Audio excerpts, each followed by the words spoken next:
There is a piece of paper taped to the refrigerator in millions of homes right now. It is a grid, drawn with hopeful Sharpie lines, and it is populated by small, shiny stars. It represents a negotiation, a contract. If you put on your shoes without screaming, you get a star. If you get 10 stars, you get the toy. It feels like a triumph of logic over chaos. It feels like a solution. But I have often found myself staring at that grid at 7 p.m., feeling a strange sense of unease. Because when the stars run out, or when the toy loses its luster, the shoes still need to go on. And suddenly, the question shifts from, how do I get them to listen, to something much more uncomfortable. Have I taught them to be responsible, or have I just taught them to be transactional? This brings us to the great paradox of modern discipline. We want our children to be self-driven. We want them to do the right thing when no one is looking, simply because it is the right thing to do. That is the definition of integrity. And yet, the tools we are most often handed, the sticker charts, the allowances for chores, the promises of screen time, are engines of external validation. We are essentially trying to build an internal fire by piling on external fuel. Does it work? Well, the data is fascinatingly split. And if we look closely, we realize that this isn't really a debate about stickers. It is a debate about human nature. Do we act because we are manipulated to act? Or do we act because we decide to? Let's explore the friction between compliance and autonomy. Before we begin dissecting the psychology of the reward, I want to briefly invite you into the deeper conversation happening around this show. We are building a community of parents who are less interested in quick fixes and more interested in the long game. If you enjoy this kind of slow, reflective deep dive into the mechanics of raising humans, consider subscribing or joining our discussion group. It is a quiet space for loud minds. Now, let's look at the first dominant philosophy, behaviorism, or the architecture of the reward. We have to start with the approach that feels the most intuitive because it mimics the economy we live in, behaviorism. At its core, this philosophy argues that behavior is a product of consequences. It suggests that human beings, much like the pigeons in B.F. Skinner's famous experiments, move toward pleasure and away from pain. In this framework, a reward is not a bribe, it is feedback. It is a signal that says, yes, more of this, please. The philosophy here is grounded in clarity. Children are new to the world. They do not intuitively know that brushing teeth preserves enamel or that cleaning a room reduces cortisol. So, we bridge the gap. We use the external reward as a placeholder for the internal satisfaction they are not yet mature enough to feel. The belief is that if you reinforce the behavior enough times, the muscle memory takes over, and eventually, the habit remains even after the reward is removed. So what does this look like in a living room on a Tuesday morning? It looks like efficiency. It looks like a parent saying, first shoes, then iPad, and witnessing the miraculous sudden movement of a child who was previously catatonic on the floor. It is the palpable relief of a system that works. You make the chart, you explain the rules. The child's eyes light up at the prospect of the reward. For a week, maybe 2, your house runs like a Swiss watch. There is a sense of order. You feel competent. The child feels successful because they can physically see their progress mounting on the fridge door. It turns abstract concepts like being good into concrete currency. It lowers the friction of daily life, reducing the nagging and the yelling because the system is doing the heavy lifting for you. But every system has a cost, and the bill for behaviorism usually arrives a few months later. The trade-off here is what researchers call reward inflation. Initially, a sticker is enough. Then it requires a toy. Then a bigger toy. But the more insidious cost is the shift in the child's question. They stop asking, what needs to be done, and start asking, what is in it for me? I remember a parent telling me about asking their 7-year-old to pick up a dropped fork, and the child looking up, genuinely confused, and asking, do I get a point for that? When we prioritize compliance through rewards, the cost is often the erosion of communal obligation. We risk turning the family into a marketplace where every act of kindness or responsibility has a price tag attached. We get the behavior we wanted, but we might lose the spirit behind it. However, to dismiss this approach entirely is to ignore a significant reality of neurobiology. This approach shines brightly for neurodiverse children, particularly those with ADHD who struggle with executive function and future thinking.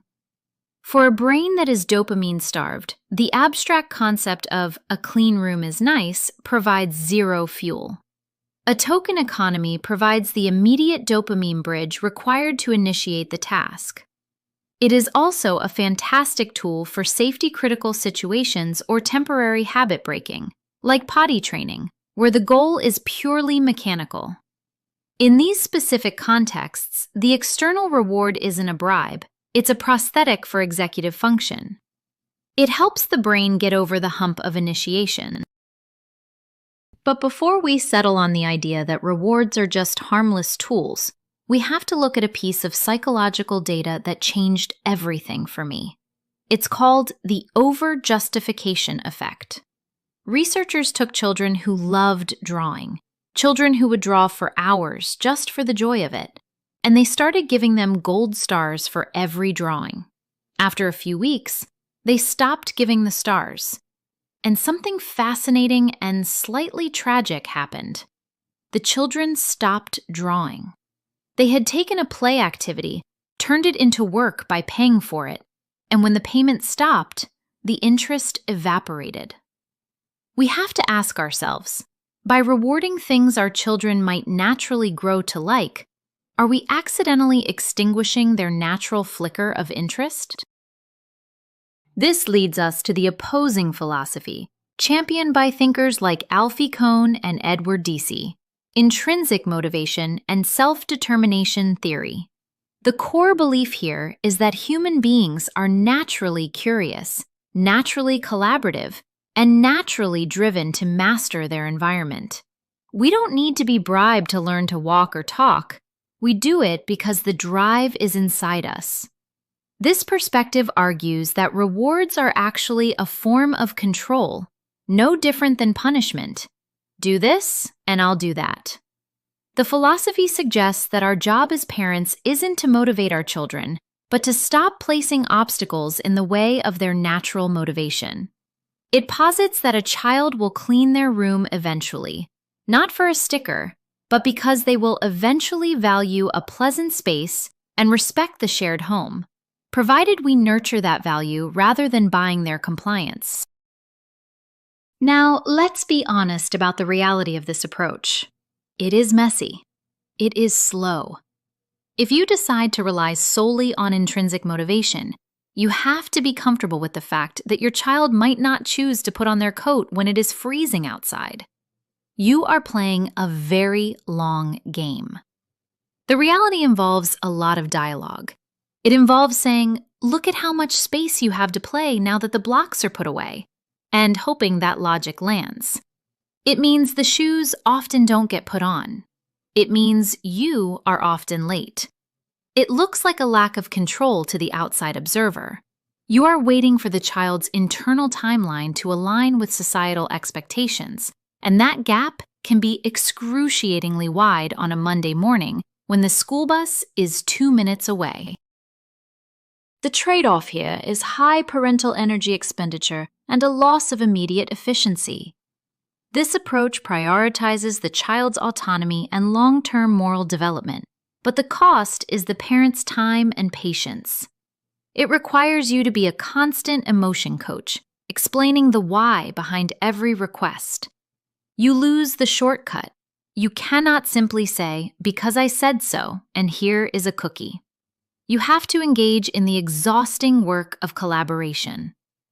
Furthermore, there is a risk of permissiveness if the parent lacks the skill to hold boundaries without rewards.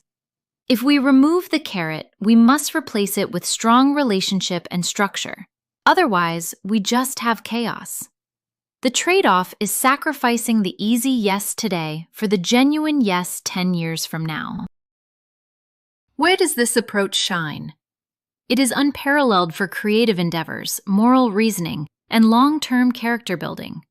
If you want your child to be an artist, a thinker, or someone who stands up against injustice, intrinsic motivation is the soil that grows those traits. It works best in families where the schedule allows for a slower pace, and where the parents have the emotional bandwidth to negotiate rather than dictate. It is the best fit for developing deep, authentic relationships, because the child knows you are interested in them, not just their compliance. It preserves the joy of learning for the sake of learning. I can hear the objection forming in your mind right now. But in the real world, we get paid for work. I don't go to my job for intrinsic joy. I go for the paycheck. It's a valid point, but let's shift the lens. Do we pay our friends to listen to us? Do we pay our spouses to remain faithful? Do we expect payment for holding the door for a stranger? The real world is actually divided into two spheres, the market sphere and the social sphere. Parenting happens in the social sphere. When we introduce market norms, payment for services, into a social relationship, things get weird. Imagine paying your grandmother for cooking Thanksgiving dinner. It would be insulting. So are we raising employees, or are we raising family members? Perhaps there is a middle ground. A third perspective involves distinguishing between controlling rewards and informational or celebratory rewards. This philosophy suggests that the problem isn't the reward itself, but the contingency. The difference lies between if you do this, then you get that, versus now that you've done this, let's celebrate. It reframes the reward not as a carrot dangled to induce behavior, but as a ritual to mark an achievement. It's the difference between a bribe and a high five. This approach respects the child's autonomy while acknowledging that sometimes hard work deserves recognition. It views the parent not as a taskmaster dispensing coins, but as a partner noticing effort. In practice, this is subtle. It sounds like, "You worked so hard on that project, let's go get ice cream to celebrate," rather than, "If you finish the project, we can get ice cream." It seems like semantics, but the emotional aftertaste is different. The reality of this approach is that it requires the parent to be very quick on their feet. You have to catch them being good. It involves surprising them. It involves random acts of kindness that are loosely tethered to good behavior, but not contractually bound to it. It takes the pressure off the child to perform for the treat, allowing them to perform for themselves, with the treat being a happy, unexpected cherry on top. The trade-off here is ambiguity. Children, especially young ones, love predictability. The if-then contract is very clear. The celebratory model is vague. A child might feel confused about why they got ice cream last time, but not this time. It requires a high level of communication to ensure the child understands that the reward is for the effort and the spirit, not just the output. The parent risks the child feeling that the rewards are arbitrary or unfair. It also removes the leverage the parent has in the heat of the moment. You can't use the celebration as a threat or a promise to stop a tantrum in aisle 4. You have to rely on other discipline tools for the immediate crisis. This nuanced approach is often the best fit for older children and teenagers. As children age, they see through the sticker chart. They know when they are being managed. But everyone, regardless of age, appreciates being seen and appreciated. This method builds a sense of partnership. It works beautifully when you want to foster a culture of gratitude and shared joy in the home. It teaches the child that hard work is noticed and celebrated by their community, the family. which is a powerful social motivator that bridges the gap between the behaviorist and the intrinsic models. There is one biological mechanism we haven't touched on yet, and it explains why stopping rewards is so painful. When a child gets used to a high dopamine reward for a low dopamine task, their baseline resets. If I give you chocolate every time you put on your shoes, putting on shoes becomes chemically linked to a chocolate level spike. If I take the chocolate away, the experience of putting on shoes isn't just neutral. It actually feels worse than it did before I ever introduced the chocolate. It's a dopamine dip. This is why transitioning away from a heavy reward system results in a temporary worsening of behavior. It's not rebellion, it's withdrawal.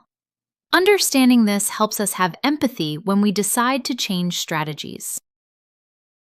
Let's look at a final perspective, one that discards the behavior-reward loop entirely in favor of the relationship. This is often called the connection-first approach. The philosophy here is that children behave well when they feel connected, regulated, and safe. Misbehavior is not a demand for a reward. It is a signal of dysregulation or a lack of skill. Therefore, the solution isn't to motivate them with stuff. It is to lend them our calm. We don't say, do this for a sticker. We say, we are doing this together. The motivation is the connection with the attachment figure. We leverage the fact that for human beings, belonging is the ultimate survival mechanism. We work with the child, physically and emotionally. This looks like body doubling. It's 7 p.m. The toys are everywhere. Instead of the chart, the parent sits on the floor and picks up one block, then hands a block to the child. It is a shared activity. It looks like saying, I can see you're stuck. Let's do the first bit together. It is very hands-on. It relies on proximity. You cannot do this from the other room while cooking dinner. The reality is that you are the battery pack for their motivation. You are lending them your executive function until theirs comes online. It is intimate, quiet, and often very slow. It removes the power struggle because you are on the same side of the table, facing the problem together. The trade-off, and it is a massive one, is parental bandwidth. This approach is exhausting. It requires you to be present, calm, and available during the most stressful times of the day. You cannot automate this. You cannot outsource it to a chart. If you are burned out working 2 jobs or managing your own sensory overload, this approach can feel impossible. It prioritizes the child's emotional safety over parental convenience to an extreme degree. There is also the fear that by always helping, we are creating dependency. Are we teaching them to do it alone? The answer is usually yes, eventually, but the timeline is much longer. The cost is that you are doing a lot of the heavy lifting for a long time. This is the gold standard for children with anxiety, sensory processing issues, or a history of trauma. For these kids, sticker charts often increase anxiety because they add performance pressure to an already overwhelmed system. The relational approach is also the best fit for the explosive moments. When a child is melting down, no amount of stars or threats will work because their thinking brain is offline. Connection is the only way back. It frames parenting not as management, but as mentorship.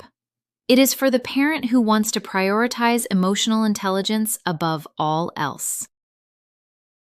So, where does this leave us? We have the efficiency of behaviorism, the purity of intrinsic motivation, the nuance of celebration, and the depth of connection. The trap is thinking we have to pick a team. We feel guilty if we use a sticker chart, or we feel like failures if we can't connect our way out of every tantrum. But parenting is not a philosophy class.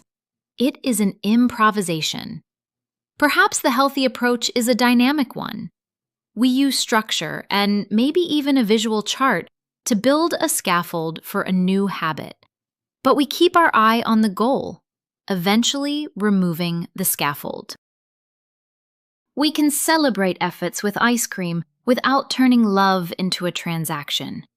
We can sit on the floor and help them clean up when they are tired and still expect them to do it alone when they are fresh. We can acknowledge that while we want them to find their own internal drive, sometimes, on a Tuesday night, a sticker is just a helpful tool to get everyone to bed on time. The goal isn't to be a purist. The goal is to be conscious. To look at the chart on the fridge and ask, is this serving us, or are we serving it? I want to turn this over to you now. I'm curious, when you look at your own family dynamic, which of these 4 lenses feels like the missing piece? Are you stuck in a transactional loop and need to pivot to connection? Or are you drowning in the messiness of autonomy and actually need a little behaviorist structure to get through the morning? There is no wrong answer, only the answer that fits your child right now. Let me know your thoughts in the comments below. Let's learn from each other's experiments. Until next time, take a breath and good luck.